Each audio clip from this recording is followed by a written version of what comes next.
சற்று முன் கிடைக்கப்பெற்ற மிக மிக முக்கியமான செய்தி ஒன்று வெளியாகியிருக்கு. அதாவது ஜனாதிபதி அவர்கள் எடுத்த மிக முக்கியமான ஒரு முடிவு. இதனால் மிகவும் அதிர்ச்சியில் இருக்கும் ஸ்டாலின்.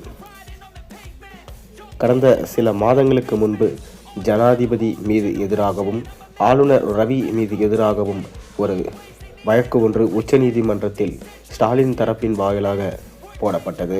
அதாவது 10 மசோதாக்களுக்கு மேலாக கையொப்பம் இடாமல் ஜனாதிபதி அவர்களும் ஆளுநர் ரவி அவர்களும் இழுத்தடித்து கொண்டு வருகிறார்கள் என அந்த மனுவில் சொல்லப்பட்டது.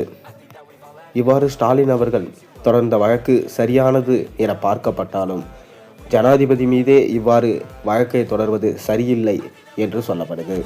இதனால் தொடர்ந்து இந்த வழக்கை விசாரித்த உச்சநீதிமன்றம் ஜனாதிபதி அவர்களுக்கும் ஸ்டாலின் அவர்களுக்கும் ஒரு முக்கியமான ஒரு விஷயத்தை சொன்னது. இதனால் ஜனாதிபதி அவர்களுமே இது எதனால் இப்படி நடந்தது என்கின்ற அதற்கான விளக்கங்களையும் அதிர்ச்சிகர செய்திகளையும் அவர் ஸ்டாலினுக்கு வழங்கியிருக்காரு.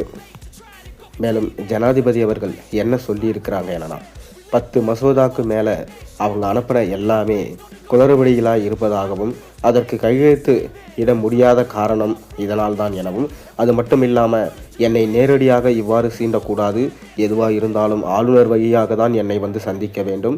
இதற்கு காரணம் ஆளுநர் மற்றும் சபாநாயகர், அவங்க 2 பேருக்கு நடுவில் இருக்கும் பிரச்சனைகள் தான் காரணம். ஆனால் முழுக்க நான் தான் காரணம் என்று என் மீது வழக்கு தொடர்வது சரியானது இல்லை என அவங்க தொடர்ந்து அவங்க கேட்கப்பட்ட கேள்விகளுக்கு தொடர்ந்த வழக்குக்கு பதில் அளிச்சிருக்காங்க.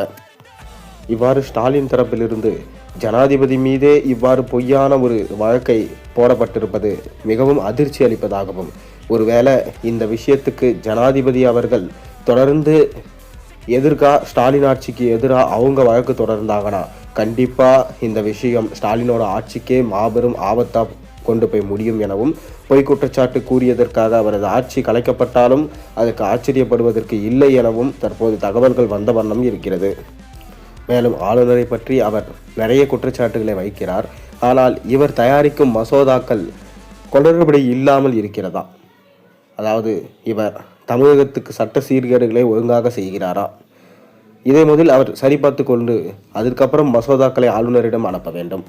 ஆனால் இவர் தன் மீது குறைகளை வைத்துக்கொண்டு ஆளுநர் மீது குறைகளை சொல்வது சரியல்ல என கேட்கப்பட்ட கேள்விக்கு மிகவும் அதிர்ச்சியான சூழ்நிலையில் தற்போது ஸ்டாலின் அவர்கள் இருப்பதாக தகவல்கள் வந்திருக்கு. நீங்கள் என்ன நினைக்கிறீங்கன்றது உங்கள் கருத்துக்களை மறக்காமல் கீழே கமெண்ட்டில் சொல்லுங்கள்.